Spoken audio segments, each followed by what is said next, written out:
You don't have any entrance in the door.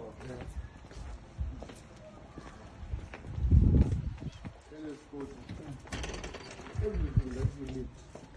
I was going to get the two of them. A couch.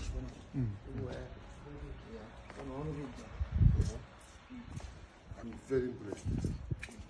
Very impressed. Where is it? This is the one that for the South Africa show part.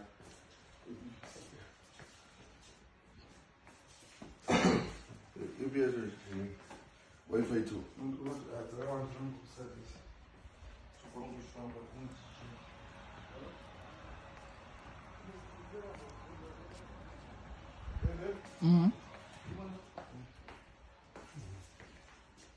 What do you mean?